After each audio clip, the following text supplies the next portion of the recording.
Welcome back to AI.Code.Cast, everyone. You ready to dive into some code? Always. Today we're tackling the maximum swap problem. Ooh, that's a good one. So imagine we're given a number. Okay. It could be anything, really. Mm. 1, 2, 3, 5, 8, 2, 1. Mm-hmm. And we need to find the largest possible number that we can create by swapping at most 2 of its digits. Right. Like if you had 2736. Yeah, exactly. The biggest you could make is 7236, just with one swap. Exactly. Now, someone brand new to coding might just jump right in and try every possible swap. Oh, yeah. I can see that. But you and I both know. That's not very efficient. Yeah, especially as the number gets bigger. Right. So that brute force approach would mean like we'd have to check every single pair of digits, swap them, see what the new number is. And keep track of the biggest one. Exactly. And it gets really inefficient really fast. Especially if we're dealing with like real world data. Oh, yeah. Imagine a number with like 100 digits. Oh my goodness. Your code would be running forever. We need something smarter. For sure. Something more strategic. If we're trying to get the biggest number possible, it seems like we should focus on the leftmost digits. Interesting, because... They have the biggest impact on the value of the whole number, right? Okay, yeah, I see what you mean. What if we try to swap the leftmost digit with the biggest digit that comes after it? Oh, so we'd boost those most significant places first. Exactly. But how do we make sure we're picking the absolute largest digit on the right? Well, I guess we could scan through the number from left to right. Okay. And keep track of the largest one we see. Yeah, but then how do you know it's to the right of the digit you want to swap? Oh, right. Good point. You need a way to quickly check the biggest digit from any given spot onward. What if we had like a map? A map. That tells us the biggest digit from each position to the end. Okay. I like where you're going with this. So we could call it like max right? All right, so max righty would hold the index of the largest digit from I all the way to the end of the number. Exactly. So we could build this max right map in one pass. From right to left? Yeah, and if we see a bigger digit than what's already in max right for that spot. Update it. Yep. So for the number 9182. Oh, okay. Max right 0 would be 0. Right, because 9 is the biggest from that point on. Exactly. And max right 1 would be 2? Because of the 8. Exactly. Now we have our max right map. And we use it to scan the number again from left to right this time. Okay. And for each digit, We check max. to see if there's a bigger digit later on. And if there is, We swap them. I love this map idea. Yeah. It's like we're figuring out the best swap ahead of time. We are. It's like a cheat sheet. But doesn't this map take up extra memory? You're right. It has ON space complexity because it grows with the number of digits in our input. I see. So it's better than brute force. Way better. But we can still do better. You bet. There's actually a way to get constant space complexity. Wow, really? Think about it. Are we really using everything the max right map can do?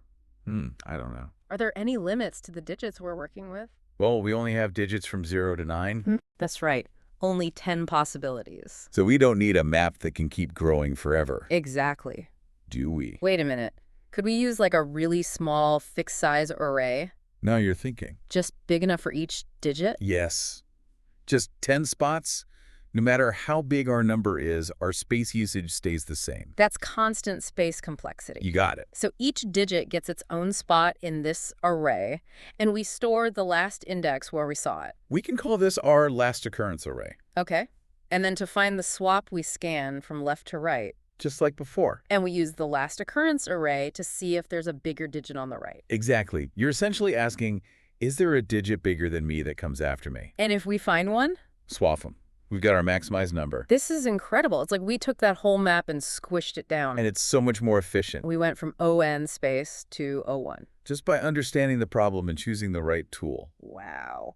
This is a perfect place to stop for part 1 of our deep dive. We went from brute force to a clever map, and now this super efficient last occurrence array. And we're just getting started. Welcome back to AI.Code.Cast. Yeah. Last time we were talking about this awesome last occurrence array. It's pretty neat, right? To solve that maximum swap problem. Right. Remember how we can use a fixed size array to track where each digit shows up last? It helped us get that O1 space complexity. Exactly. But how do we actually use it in the code? Yeah, that's what I was thinking. Can we walk through that? Okay, imagine we have our number either as a string or as an array of digits. Got it. The first thing we do is make our last occurrence array. With 10 spots, right? Right. One for each digit. And what do we put in it at the start?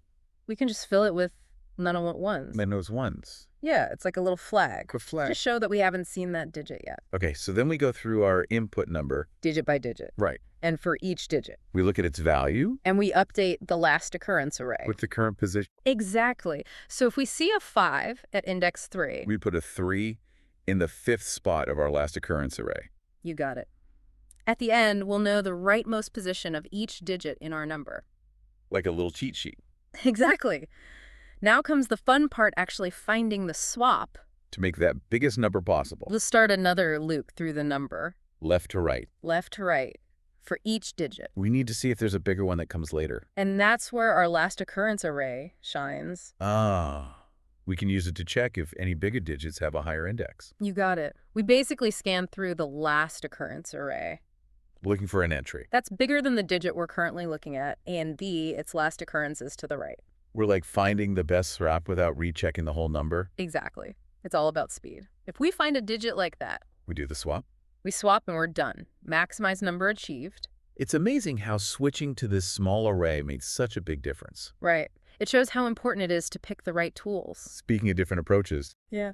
you mentioned another way to get O1 space complexity. I did. One that goes through the number backwards. Remind me how that one worked. Okay, so instead of building a map or an array first, we keep track of the biggest digit we've seen so far. And its position. Exactly. As we scan through the number Starting from the right. from the right, Right. we start with the rightmost digit as our max. And as we move left. If we find a bigger digit, we update our max. Okay. Now here's the key. If we find a digit smaller than our current max, We know we can make a swap.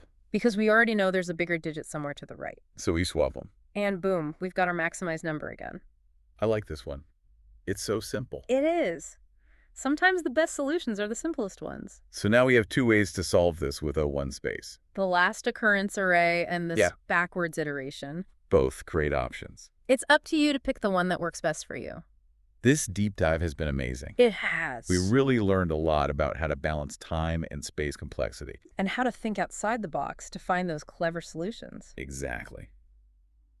Welcome back to AI.Code.Cast. We've been exploring the maximum swap problem. Finding the largest possible number just by swapping digits. It's been a fun journey. Right. From brute force to that map idea to the last occurrence array. I like how we've seen there can be a few ways to get the same efficiency. Yeah, like both the last occurrence array and that backwards iteration. They both get us that O1 space complexity. But they go about it in different ways. It really shows how creative coding can be. It's not always about finding the one right answer. More about understanding those trade-offs. Right, and knowing the limits of your problem. Plus a little bit of personal style comes in too, right? Absolutely. So in the last part, Yeah. we talked about how to actually code that last occurrence approach. Making that array to track each digit's last position. And using it to find the perfect swap. It's such a cool concept. It really is. And the Yeah. code itself is so clean and efficient. Like everything just falls into place. Exactly. That's what I love about optimization. Me too. It's not always about fancy algorithms. It's about taking a step back Understanding the problem. and then finding that elegant solution. And it just clicks. Exactly. This deep dive has been awesome. Agreed. Huh. It reminds us that the best solutions Come from creativity. and a good grasp of the basics. For sure. So to wrap things up, Yeah. I challenge everyone listening Ooh, a challenge. to try implementing these solutions. It's in your favorite language. See if you can come up with your own twists. Or even brand new ways to optimize. Remember, it's all about the journey. Exploring and always trying to write better code. Thanks for joining us on AI.Code.Cast. Happy coding, everyone. See you next time.